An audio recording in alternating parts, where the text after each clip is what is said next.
السلام عليكم ورحمة الله وبركاته. كسو دوادا جمال كانا كوبcinta garaadka carruurta walaashii Raxmo Xuseen.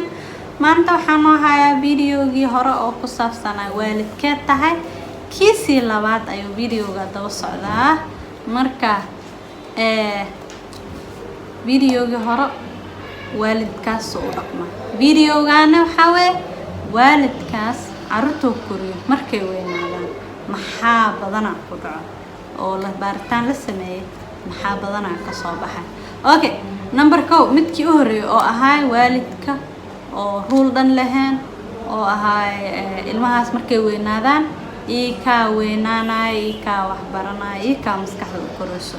hadda intaani la joogan waa inaan la saaxiibaalka aaminsana maxaa ku dhaca badanaa baaritaanka markii la sameeyay badanaa waxaa ku dhaca carruurta markay weynaadaan horta waxbarasho number 1 waxbarashada way ku adagtaa, dhanka waxbarashada ma jeclo way ku adagtaa. number 2 xanaaq tira badan way xanaaqsan yihiin ama maanta oo dhan way qashuucsan yihiin oo maanta oo dhan wax un bay ka xanaaqsan yihiin, wax un bay isku soo celceliyaan, wax un bay sameeyaan. number 3 maxaa ku dhaca wax walba ilmahaas markay weynaadaan loo sameeyo marna ma ku dhahay waa mahadsantahay. number 4 waa kuwa badanaa isticmaalo daroogada isticmaalo.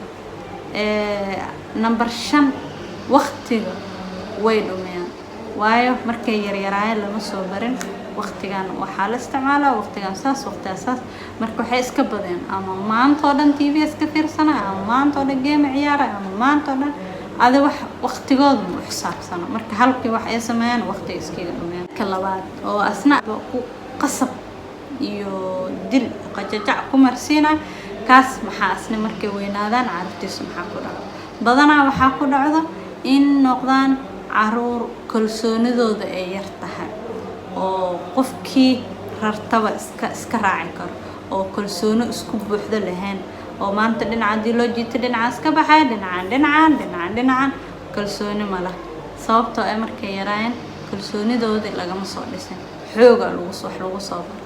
okay, kan labaad oo ku dhici karo waxaa waaye inay beelooshin noqdaan maadaama waalidkooda u adkaaya beentaas ay ku moodi jireen haddana sidoo kale midday la weynaaday xataa kan number 3 sidii kuwii hore camal way xanaaq badan yihiin, xanaaqa ku dhacayo aad bay u xanaaq badan yihiin.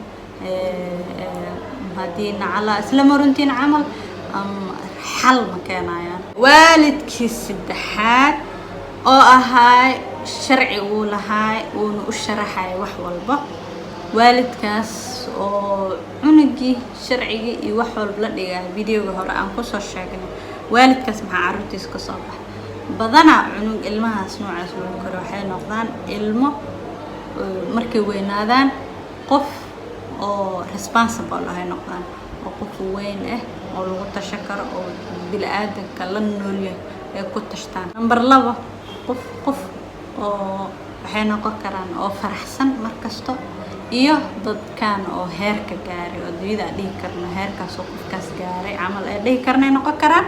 number 3 go'aankooda miska gaaraan laakiin go'aan oo waxay gaaraan ay ka fikireen oo rasmi go'aankooda waa go'aan badanaa oo u hirgalo. isku dayna waa 3 waalidka u dambeeyo saan ku noqon karno inaan wax walba aan baroweeno oo waalidkaas dabeecadiisa raacno waayo waxa uu ordoona iyo waxa videoga aan fiirsanayo waxa maanta oo dhan anigana marba video la soo gelina la qaylinaya waxa weeye birrito mustaqbalka in carruur wanaagsan iyo dad waaweyn oo wanaagsan aan soo saarno insha Allah.